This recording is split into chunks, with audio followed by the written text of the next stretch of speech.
what is today? February 4th, 2026, Planning Commission meeting. We'll have roll call. Mr. Dalpace, Mr. Mahousen, Here. Mr. Sarah, Here. Mr. LePage, Here. Mr. Reed. Here. Okay. So the first item on the agenda is the minutes of January 7th, 2026. Do we have a motion to approve? I'll move to approve the minutes. I'll second. Okay. All in favor? Aye. Aye. I have to abstain. Was not here last month. Okay. So let the record note. Yeah. Okay, next item on the agenda tonight is adjudication hearing. It's for application number CUSE-26-2, which is located at 341 Wise Avenue Northeast, North Canton. It's a conditional use permit to allow a new field lighting system for the existing boys baseball stadium for North Canton. Do we have someone representing the school? Please state your name and address. Todd Henning, 1227 Linwood Avenue Southwest. Be happy to answer any questions you have. Obviously, 4 poles, 2 is 70 feet, 4 is 80 feet. The Musco company is probably the most respected light manufacturer for athletic fields, and it's the exact same installation that we just had approved for the soccer lacrosse field renovations probably about 3 years ago. So we're excited about the potential for this project, funded almost entirely by a private donor. So.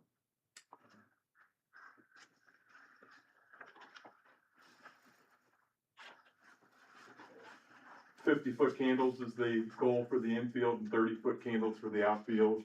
And obviously what they're able to do with modern day lighting and not, overspray, it is certainly different than it was a generation ago.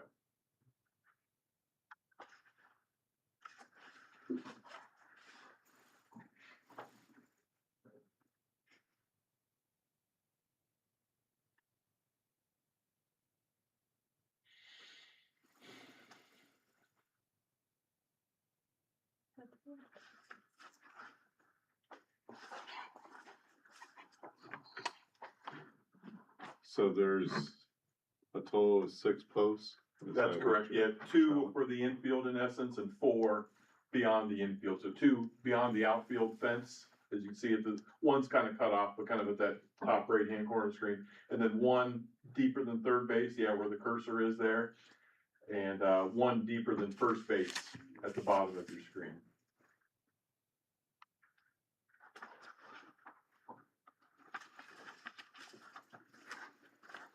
So did they, on the foot candles, did they play it out further than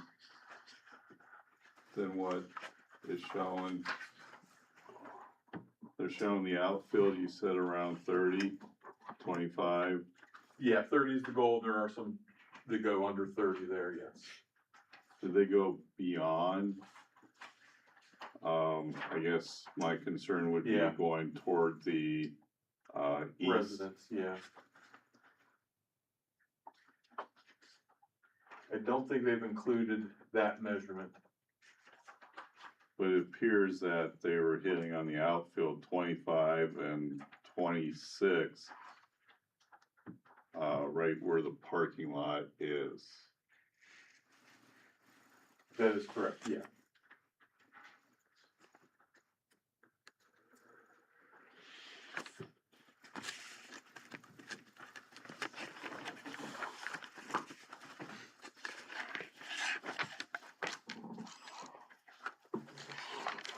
And do we know how often these lights will be used? So, yeah, in terms of the realm of possibility, certainly spring with the high school baseball season starting around April 1st and running through mid to late May. Keep in mind, as you try to play baseball games at night in early April, you're almost asking for problems in terms of the weather conducive to kids.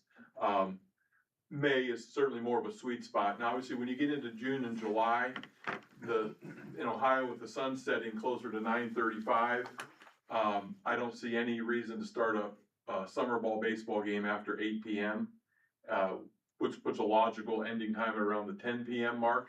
Not that we're shooting for that, but with the sun going down truly at its peak, in that 9:30 range, I think those months of June, July are gonna be very minimal, for the neighborhood.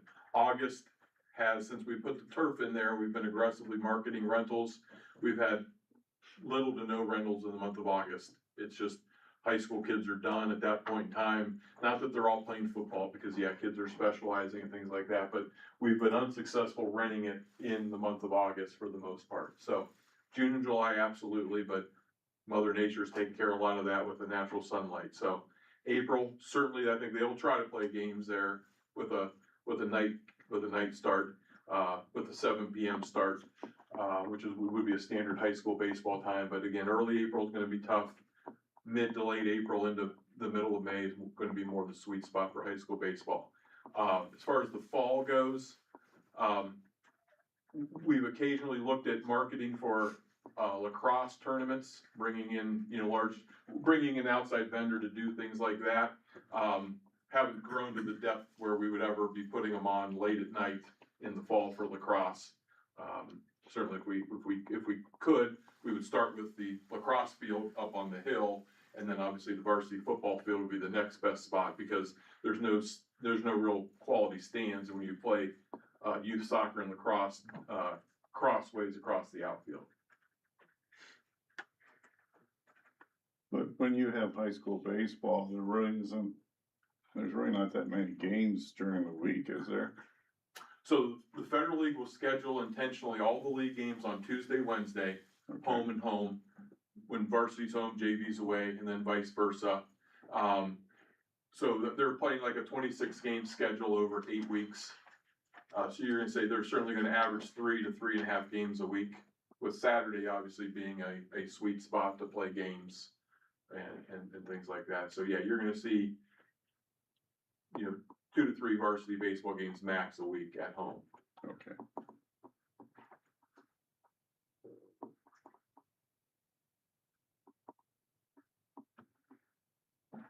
Okay. Do we have anyone from the audience here that would like to speak?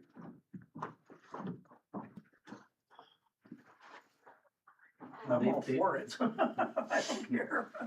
I've got too many questions, and we don't have time. Well, we're here, so if you wanna ask a question, Well, I guess my question is for the Um, school. you're gonna need to state your name. Oh, John address. McConaughey, where do I live? 623 7th Street. Thank you, that's at Across the the street. entrance to the high school, at corner there. I'm a little confused on what you were talking about varsity baseball games. If you're putting up the lights, why can't they play at night? Instead of playing at 4 in the afternoon? Yeah, so 5 o'clock is the traditional start time. So 2 things. One, that April 1st, April 15th, that wind gets pretty nippy at night. You deal with kids, pitchers in their arms. April 15th to May 20th, the rest of the season, I do anticipate the coach wanting to play at night.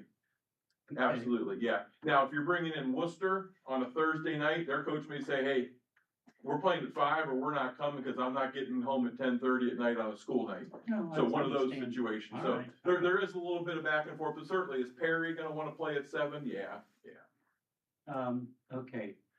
Notice this past year, all the, other leagues, some of them were quite elderly, some were, Okay, the June, July baseball stuff, yeah, yeah. yeah. I figured that putting lights in, you would want more of that, since they would be able to play at night, including August or September or October. So yeah, we can't get any rentals in August. Now, we're getting a little bit of action in September on Well, the is there a weekends, yeah. reason in August because it's too hot? Well, the high school kids take a break, the ones that aren't playing a fall sport. Well, these aren't Yeah. high school kids, Yeah. these are adults. Yeah, the Roy Hobbs 60+ and all that. There's a lot of competition for that. Maybe when we have fields, we'll be more enticing to them. Yeah, we Meaning having fields. Well- meaning what? well, in terms of, they can go other places that have lights, or maybe they're going to another place that has a lower, rental charge. So it could be a little bit of Is your that. rent too high? Well, we it's one of those, sell one widget for $1,000 You don't or need to $1,000 answer for that. $1, you know what I mean? So, Sometimes you've gotta bring things I down to know, bring yeah. people in. yeah, I agree with you. I do agree with you. Yeah, so we're trying to find that sweet spot. I do agree with you. We do debate that quite a bit as well too, because we Well, don't wanna you're tax debating our it own. enough Yeah. if you're having to Yeah, still debate it. It yeah, ought to be settled by now Yeah. so that you can go out and advertise it. yeah. So just on our June, July, we I were know able to that's pull in for the school. $30,000. That's the reason I said, Yeah, I've got a lot of questions, it must be for the school. That's Okay, talking School director. I am right now. This isn't the Well, place. Yeah, we're kind Yeah, of, I know, I On the know. lines, but between I'm me and just letting Scott, we'll you chat know, with you. You guys have got a lot to do and you better be doing it. Oh, yeah, oh, yeah. Okay, now it's your turn. any other comments from anyone? Comments from the, planning commission? Is Martin on the phone? Yes. Marty, I can you am. hear me? I can. Yep. Good evening. Okay, good evening. Just a real quick question. Did the codified ordinances address the amount of light spill allowed onto adjacent property, whether it's residential or commercial? It does. There's a limitation to 0.5 foot candle across the property line, particularly where it's residential. Okay, so based on And- the photometric study, it's in compliance with those ordinances? From what I can tell, by the time it gets across the street, because we have the public right of way there, we have some buffer. We might, Yeah. Todd, do you have a more definitive answer on that to ensure that we will be limited to half a foot candle there? No, I can't cite anything in this packet other than, the one that has the large radius, Martin, around the baseball field, where it goes from like 0.5782. I don't know if that's what, Musco is trying to detail there, but certainly that number seems incredibly small. If you said 5-foot candles is the limit for light spillage, 0.5 on that. I mean, as I was looking at it, it looked like it was in compliance. I know well, the then new, that's interesting you say that, Martin, because the one number that goes above 0.5, they actually put in green. If you guys have the one, trying to think if there's any way to, this handout here, guys, Yeah. you see the one is highlighted in green. I noticed that is a 0.596. Hopefully that's spilling onto our own current middle school parking lot here in the future. So I guess we wouldn't technically, we certainly wouldn't be on a neighbor's property, because that's in essence straightaway center field, so we'd be safe there. Where we get into the residential's obviously on the right side of the field or the bottom of the page.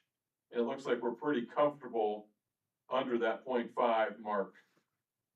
So I guess that's what that handout is, and then there's another one similar to that. Well, maybe not. Maybe that was the one that talks about the light spillage.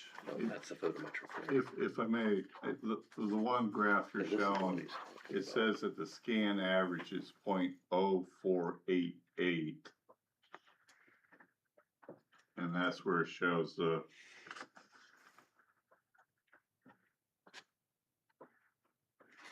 drawings aren't numbers, so I don't know how you see that? Yeah, that's. And there it shows up here. Which is obviously under our, Well, yeah, well below. And that's over top of the baseball practice building too. Yes. According to where we're at. Well, here's the parking lot. Right here, so the street's right here. Street, Okay, parking lot. Yep. There's your baseball. It was over too far. So that's going into the neighbor's, front yard. They just don't show any distance. Right. Oh, my God.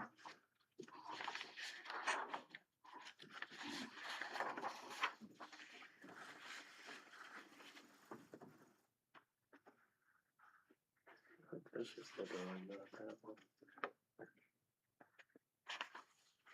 And then if you look at the summary, illumination summary up at the top, that's where it tells you. 0.0480. Mm-hmm.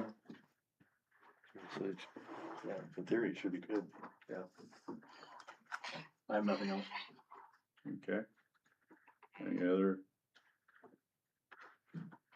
Okay, so do I hear a motion?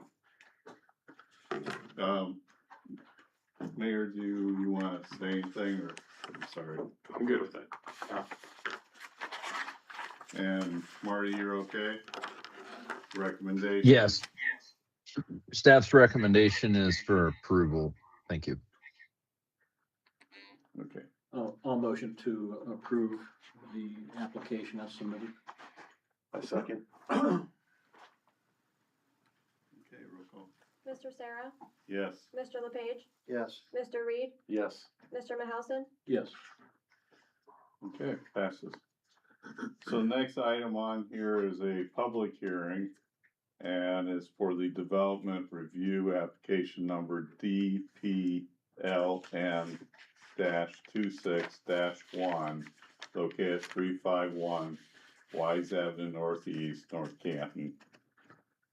Development review for conditional use permit application number CUSE-26-2 to allow a new field lighting system for the existing boys baseball stadium, same location. Any other further comment? No. Okay.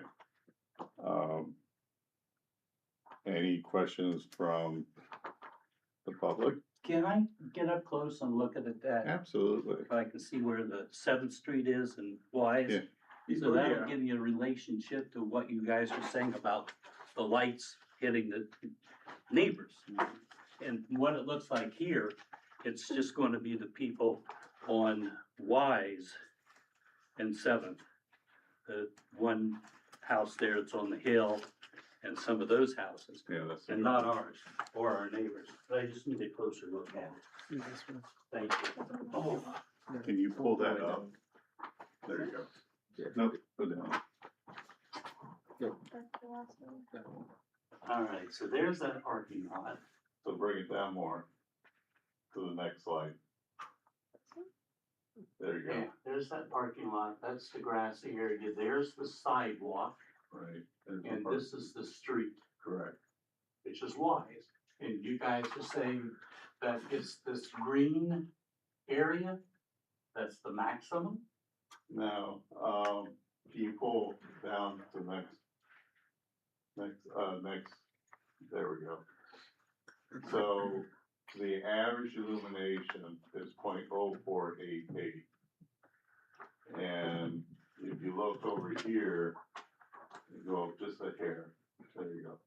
You can see that the distance out, when it gets into Right. the residential, that's the levels. Okay. In relationship to the street light that's there, Yeah, is it brighter? Or is it lower? Not as bright as the street lights themselves from that well, I road? can't answer that, but I would assume the streetlight would be much brighter. No, I don't have a problem. I mean, it's no big deal if the street light is the same or brighter than that little bit going onto the street or on their front yard shouldn't bother them. It ain't gonna bother my house any, I don't think. Here.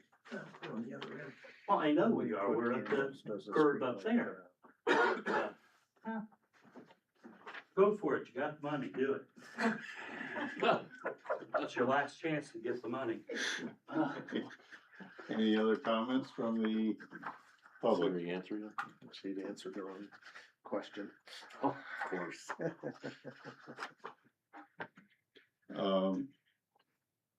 Any comments from the city? All good. The board? Planning Commission board? I got nothing. Okay. I hear no comments. Do we have an approval motion?